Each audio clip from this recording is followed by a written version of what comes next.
10 and 12 students, मैं महक। देखिए, मैं आपको पहले स्ट्रेटजी बताना चाहती हूँ कि पहले आपको सिलेबस कैसे अपने स्टार्ट करना है और उसके बाद जो है आप अपने सिलेबस पे मास्टर पाकर और फिर आप 95% का जो आपका सपना है वो कैसे आप पूरा कर सकते हो, ये हम इस पूरे वीडियो में जानेंगे। तो आप बस हमारे साथ जुड़े रहिए और आपको अगर मेरा वीडियो अच्छा लगे तो सब्सक्राइब और शेयर अपने दोस्तों, अपने फ्रेंड्स के साथ ज़रूर कर दीजिएगा। आइए हम एक एक कर आपको सब कुछ बताते हैं डिटेल में। सबसे पहले आप देख सकते हैं मैंने लिखा है मास्टर द सिलेबस। अब मास्टर द सिलेबस का क्या मतलब है? देखिए, आपको अपने जो भी टॉपिक है, जो भी हर एक चैप्टर है, हर एक सब्जेक्ट का मैं बात कर रही हूँ, उसका टॉपिक वाइज आपको कॉन्सेप्ट क्लियर होना चाहिए। यानी अगर मान लीजिए कोई जैसे क्लास 10 का है लाइफ प्रोसेस चैप्टर बायो का, और उसमें न्यूट्रिशन है, रेस्पिरेशन है, ट्रांसपोर्टेशन है, ये सब छोटे छोटे टॉपिक्स दिए गए हैं। इनको आप क्या कर सकते हो, न्यूट्रिशन को एक दिन में आपने ख़त्म किया जैसे, और उसके क्वेश्चंस आपने सॉल्व कर लिए, ठीक है। फिर और उसका हर एक टॉपिक यानी जो भी प्रोसेस हो रहा है, कहाँ पर कौन सा सिक्रीशन है, वो सब आपको पता होना चाहिए। वैसे क्लास 12 के लिए भी अगर हम बात करते हैं तो आपका अगर बिजनेस स्टडीज़ है, इकोनॉमिक्स है, कोई भी छोटा सा टॉपिक है, मान लीजिए मैनेजमेंट, फर्स्ट चैप्टर ही मैनेजमेंट है तो लेवल्स ऑफ मैनेजमेंट शुरू हो रही है, लेवल्स ऑफ मैनेजमेंट है, मैनेजमेंट बाई एक्सेप्शन है, फिर कंट्रोलिंग चैप्टर में। तो ऐसे करके छोटा छोटा जो टॉपिक है आपको उसके ऊपर पहले डिटेल सब कुछ जानकारी होनी चाहिए। आपको उसके बारे में सब कुछ पता होना चाहिए कि ऐसा कुछ ना हो कि कन्फ्यूजन है। अगर कन्फ्यूजन है तो ये अभी बहुत अच्छा टाइम है, सेशन शुरू हो रहा है, कन्फ्यूजन अपना निकालिए और टीचर के पास जाकर उसको सॉल्व कराइए, ठीक है। तो और आप एक काम कर सकते हैं, और भी एक अच्छा काम कर सकते हैं, अपने डायरी या कोई छोटा सा नोटबुक बनाइए जिसमें आप सारे टॉपिक्स को लिख लीजिए चैप्टर वाइज, और आप उस पर टिक लगाते जाइए जो जो कवर अप होते जा रहे हैं। इससे क्या होगा, आपको पता चलते जाएगा कि कौन सा टॉपिक में आपका कन्फ्यूजन है, कौन सा पूरा क्लियर हो गया है, और उसके एक दो क्वेश्चन भी प्रैक्टिस कर लिया कीजिए ख़त्म करने के बाद ही।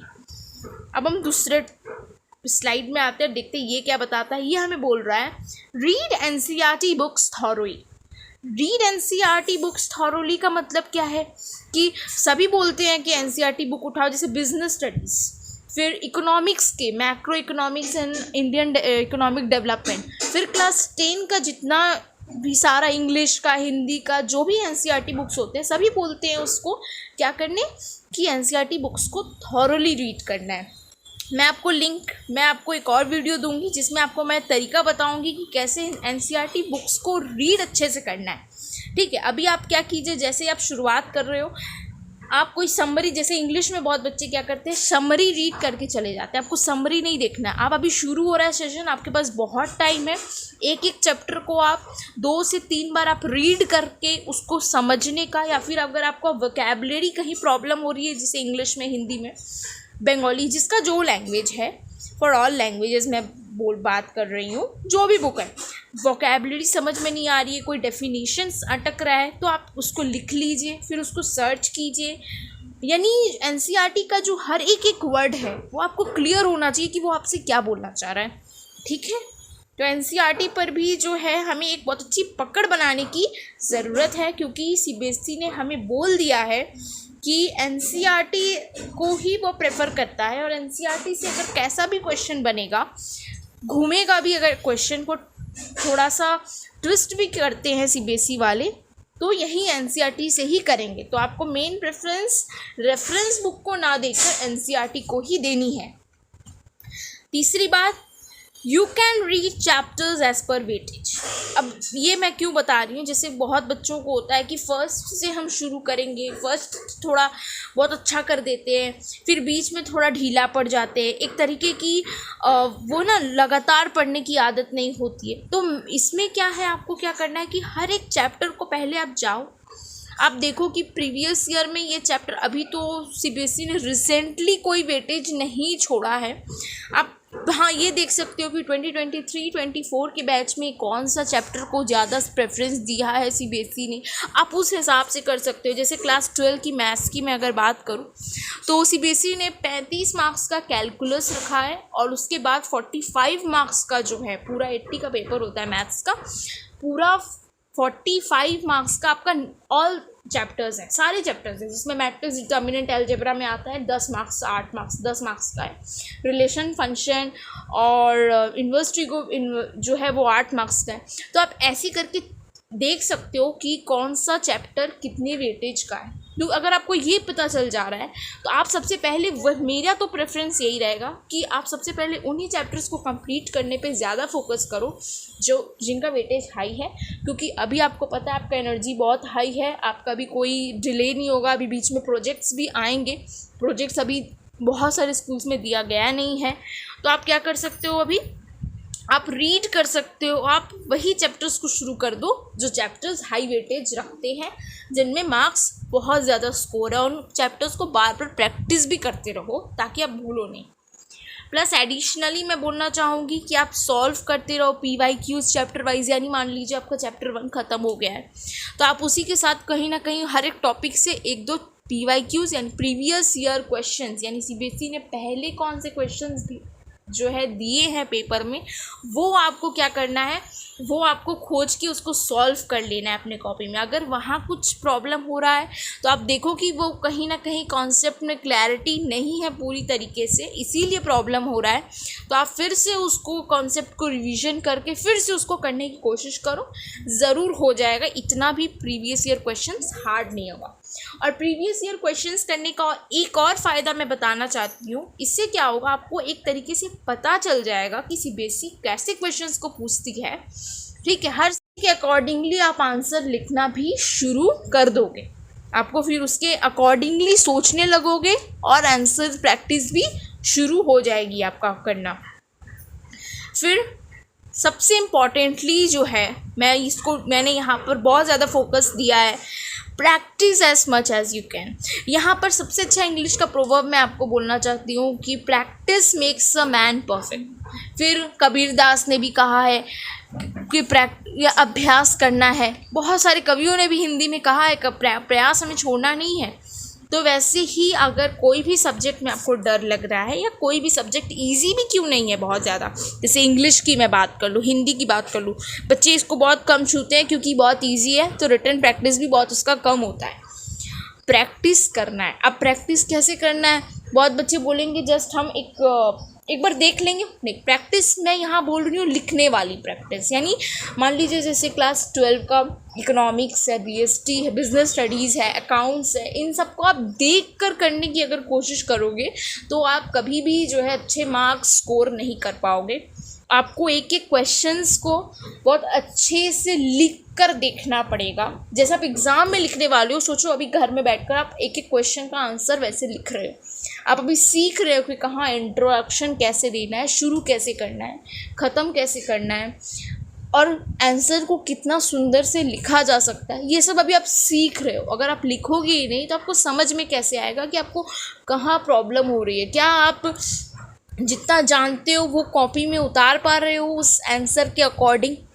और साथ ही साथ जब आप आंसर लिख रहे हो, या फिर कभी अकाउंट्स का जैसे आपने कोई सॉल्व कर दिया, या मैथ्स आपने कोई आंसर सॉल्व कर दिया, आप एक बार चेक कर लो कि क्या वो आंसर सही है कि नहीं। इससे क्या होगा, आपको एक पता चल जाएगा कि गलती है तो आप एक बार देख लो कि कहाँ गलती हो रही है। कहीं कैलकुलेशन में तो मिस्टेक नहीं हो गई, कहीं कोई फार्मूला तो आपने गलत नहीं लगा दिया, कहीं कोई जैसे अकाउंट्स में बहुत ज़्यादा सिली मिस्टेक्स होते हैं, कहीं सिली मिस्टेक तो नहीं हो गया। क्लास 10 के लिए बोलूँ तो साइंस का न्यूमेरिकल्स, मैथ्स, तो उसमें भी आप फॉर्मूला कहीं आपने गलत नहीं बैठा दियो, जैसे लाइट में हो, इलेक्ट्रिसिटी में हो।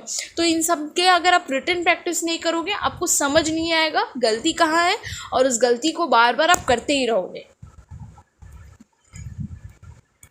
नेक्स्ट आता है हमारा मेंटेन कंसिस्टेंसी। अब इसमें हम क्या बोल रहे हैं, मेंटेन कंसिस्टेंसी, यानी बहुत बच्चों को मैंने देखा है ऐसा कि आज पढ़ते हैं, एक दिन पढ़ लेते हैं, 12 घंटा पढ़ लेंगे, और दूसरे दिन तीसरे दिन पढ़ने का उनका जो वो एक तरीके से होता है ना, चाह, लगन, वो ख़त्म हो जाता है, पूरी तरीके से ख़त्म हो जाता है। तो ये बिल्कुल ठीक नहीं है। आपको हम बोल भी नहीं रहे हैं, या कोई टीचर अगर बोलता है आपको कि आपको रोज़ आप क्लास 10 में चले गए, क्लास 12 में चले गए, you are board going students, आपको 10 घंटे रोज़ पढ़ने पड़ेंगे या फिर 8 घंटे रोज़ पढ़ने पड़ेंगे, तो ऐसा कुछ बात है ही नहीं, ऐसे कोई ज़रूरत नहीं है। आप जस्ट रोज़ अगर 2 घंटे भी मन लगा कर पढ़ रहे हो, सेल्फ स्टडी की मैं बात कर रही हूँ।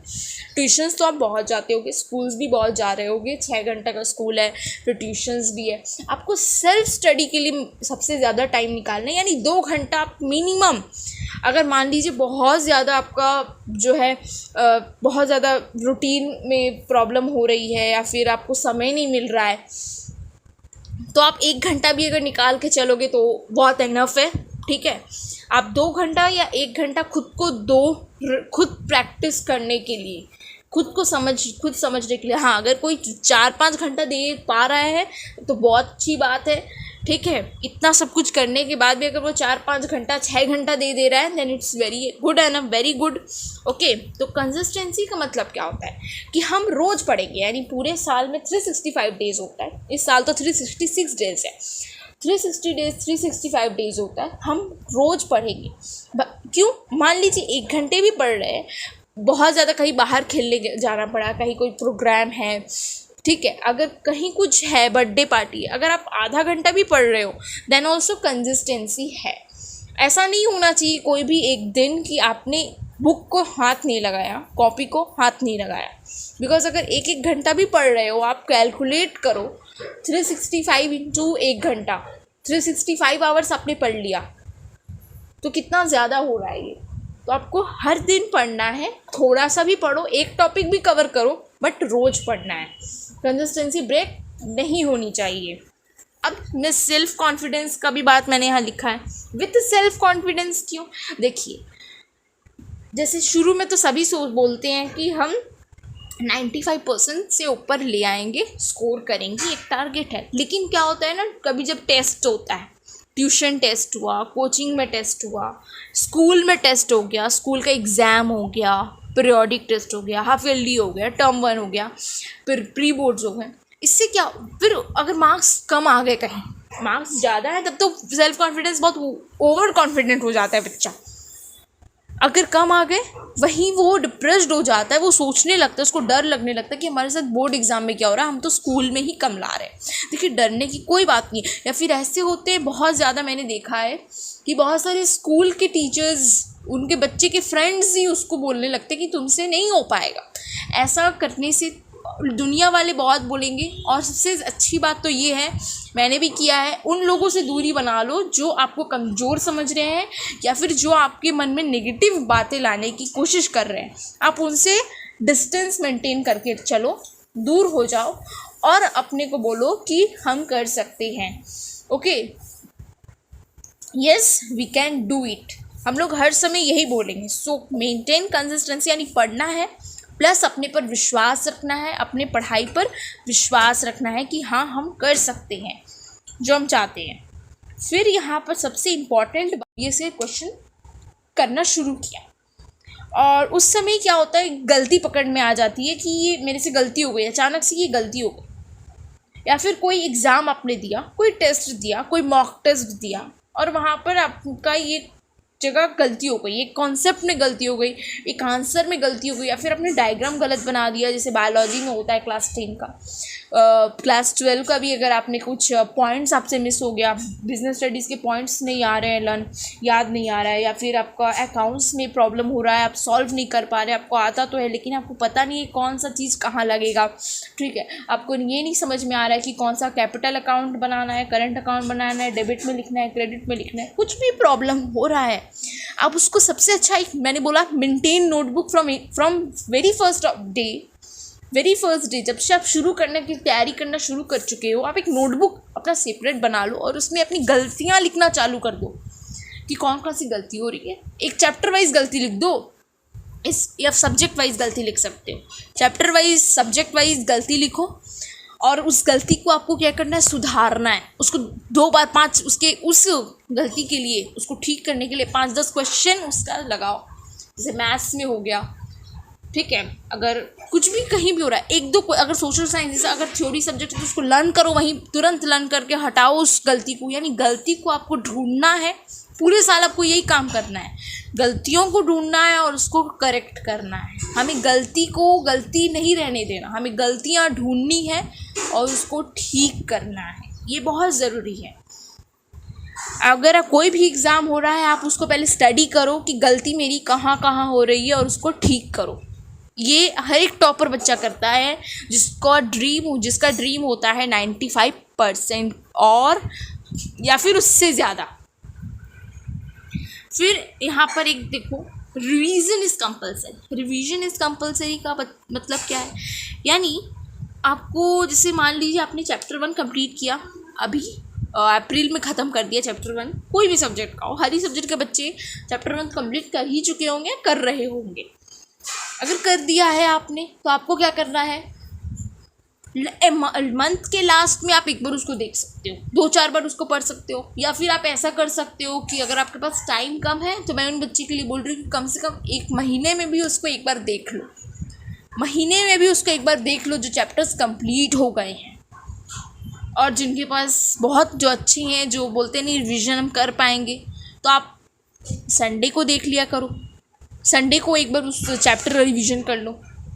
तब फिर क्या होगा, रिवीजन करना है आपको। जैसे मैथ्स में कैसे रिवीजन, आप तो चैप्टर देखोगे नहीं, थ्योरी में तो आप लर्न कर लोगे, एक बार उसको रीड कर लोगे। रिवीजन आपको कंपलसरी है, revision is compulsory. Revision is compulsory का मतलब मैंने बोला मैथ्स का रिवीजन कैसे करना है। जैसे चैप्टर 1 अगर ख़त्म हो गया है तो आप क्या करोगे, चैप्टर 1 ख़त्म जैसे हो गया,